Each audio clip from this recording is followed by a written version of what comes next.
Sir की commentary पर exactly इन्होंने क्या कहा है बिजनेस आउटलुक को लेकर और एक्सपेंशन को लेकर आशीष से समझते हैं। आशीष बताइए। हाँ, तो अदानी पोर्ट की भी एक एनालिस्ट मीट हुई वीरू, और उसमें कृष्णपट्टनम पोर्ट फोकस में था।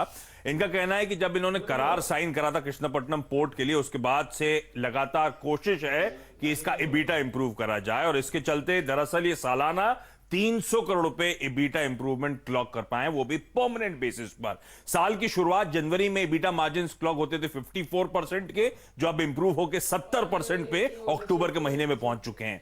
इन्होंने कहा है 750 करोड़ रुपए उसके कैपेसिटी एक्सपेंशन पे स्पेंड करने वाले हैं। और इंटरेस्टिंगली FY25 वित्त वर्ष 2025 तक इनका कहना है कि सालाना 18% से रेवेन्यू CAGR देखने को मिलेगा, यानी कि 18% की दर से रेवेन्यूज अगले 4-5 साल तक बढ़ते हुए आपको कृष्णपट्टनम पोर्ट से नजर आएंगे। तो अच्छी कमेंट्री उस पोर्ट को लेकर। और क्या हर रोज बढ़ा है, पिछले एक महीने का चार्ट दिखाइए, मजा आ जाएगा आपको देखकर। 52 वीक हाइज लगा रहा है ये स्टॉक। पोर्ट सेक्टर में सबसे बढ़िया प्रदर्शन दिखाने वाला ये शेयर रहा है। एक बार चार्ट चेक करा दीजिए डॉक्टर साहब प्लीज। ये देखिए एक महीने में ये निफ्टी वाला स्टॉक है और 21% की रैली देखिए यहाँ पर देखने को मिल रही है। तो बढ़िया रैली बनती हुई। और यहाँ पर ब्रोकरेज हाउस की रिपोर्ट्स क्या कह रही हैं? देखिए सभी के टारगेट्स 500 प्लस 550 प्लस के आसपास आते हुए दिखाई पड़ रहे हैं। CLSA की पहले एक रिपोर्ट आई है, उन्होंने बात साफ की कि 540 रुपए का टारगेट अब वो यहाँ पे देख रहे हैं 425 से बढ़ा के उन्होंने टारगेट किया है। वॉल्यूम का पार्ट एक बहुत क्रूशियल है, जिसके आधार पर उन्होंने 12% के आसपास की EPS अनुमान बढ़ाया इसका। साथ साथ पोर्ट सेक्टर्स की भी आशीष बात भी कर रहे थे, वो पोर्ट वाला पार्ट और फर्दर एड करेगा वॉल्यूम को। और मेजरली सभी के टारगेट्स करीब 525, 530, 570 इस रेंज में आते हुए दिखाई पड़ रहे हैं। CLSA 540, नमूरा 530, 525 Jefferies. तो ओवरऑल सबके जो टारगेट्स हैं वो पॉजिटिव साइड पे ही हैं। और साथ साथ एक क्रूशियल पार्ट ये भी है कि जो प्रमोटर का प्लेज पार्ट है वो जैसे जैसे ईज आउट हो रहा है, वो स्टॉक की फर्दर री रेटिंग कर रहा है। तो एक तरफ वॉल्यूम में ग्रोथ, अर्निंग में ग्रोथ, पॉजिटिव कमेंट्री, आउटलुक सुधर रहा है, और साथ साथ प्रमोटर का प्लेज घटना, ये सभी ब्रोकर्स मान रहे हैं कि एक पॉजिटिव साइड पे है। इसीलिए आधार पर मेजरली सबके टारगेट्स करीब 540, 550 की रेंज में आ रहे हैं। जी हाँ, प्रमोटर्स प्लेज का गिरना और साथ ही साथ कैश फ्लो सुमित इनका बहुत स्ट्रांग है, बहुत स्ट्रांग कैश फ्लो है। मीनवाइल शुक्रवार को इसने जो मूव दिया है 450-370 पे क्लोज हुआ, इसने जनवरी 2018 का हाई क्रॉस किया और ये अपनी ऑल टाइम हाई ट्रैजेक्टरी पे जाके क्लोज हुआ। राजेश जी, आप कैसे अप्रोच करेंगे? और एक और चीज जहन में रखिएगा, और वो ये है कि 201 रुपए से क्या स्मार्ट रिकवरी दी इसने। 201 रुपए 25 मार्च को इसका लो था, नाउ 453। टारगेट्स ब्रोकिंग हाउसेस के 525-30 के रेंज में है। आप कैसे अप्रोच करेंगे फ्रेश लॉन्ग के प्रोस्पेक्टिव से, और जो लॉन्ग है इस पे अच्छे ग्रिप में ट्रेड लेके बैठा है, वो कैसे अप्रोच करेगा?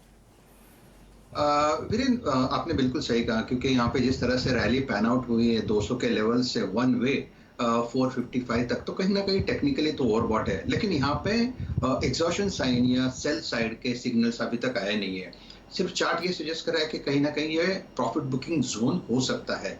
यहाँ पे अगर आप ऑप्शंस का डेटा ऐड करें तो 460 के आसपास कॉल राइटर खड़े हैं। सबसे ज्यादा ओपन इंटरेस्ट 460 के स्ट्राइक पे है।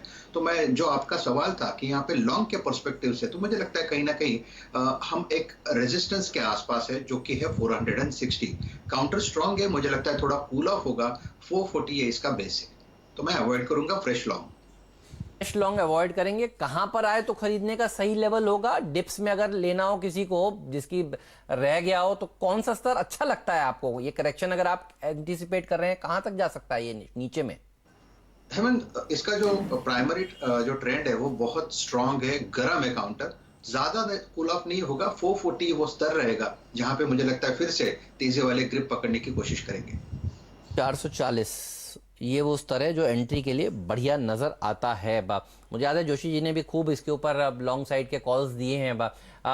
अल्टीमेट वाला टारगेट जिनके पास ये शेयर है, क्या नजर आता है? क्योंकि अडानी ग्रुप में एक्शन तो बहुत ही जबरदस्त है और बहुत सारे दर्शकों को ये शेयर सुझाया भी गया है इस चैनल पर। लॉन्ग टर्म में, मीडियम टर्म में कहां तक जा सकता है? आपका टारगेट बताइए जोशी जी। नहीं, स्टॉक बहुत बढ़िया है। जैसे रिसर्च रिपोर्ट कह रहे थे, आई थिंक जो कृष्णपट्टनम की एक सिनर्जीज आएगी वो मार्जिन्स पे प्ले आउट होंगी, और जो इकोनॉमिक एक्टिविटी वापस रिज्यूम होंगी, और जो मैकेनाइजेशन और डिजिटलाइजेशन ये कर चुके हैं, आई थिंक इसलिए सुपीरियरिटी आती है in terms of operating performance. तो राजेश जी से बिल्कुल सहमत हूँ। आई थिंक स्टॉक भयंकर मोमेंटम में है, तो जिनके पास है बिल्कुल होल्ड करके रहना चाहिए। जो अर्निंग्स का एक पर्सपेक्टिव में लगा रहा हूँ, और आई थिंक जो फॉरवर्ड पीज अगर मैं देखूँ और हिस्टोरिकल पीज को आई थिंक एनालाइज करूँ, तो आई थिंक 510 520 के लक्ष्य लॉन्ग टर्म के हिसाब से I think is still possible on Adani ports. तो नजर रखिएगा इस स्टॉक पर, अगर नीचे आता है तो आपको खरीदना है। 500 के ऊपर के टारगेट्स देखिए सारे एक्सपर्ट्स दे रहे हैं, तो अगर 440 पे आ जाए तो जरूर लीजिएगा। ये वो स्टॉक है जो बढ़ता ही चला जा रहा है। देखिए 3 महीने में क्या भागा है, इसके ऊपर नजर रहेगी। अच्छा,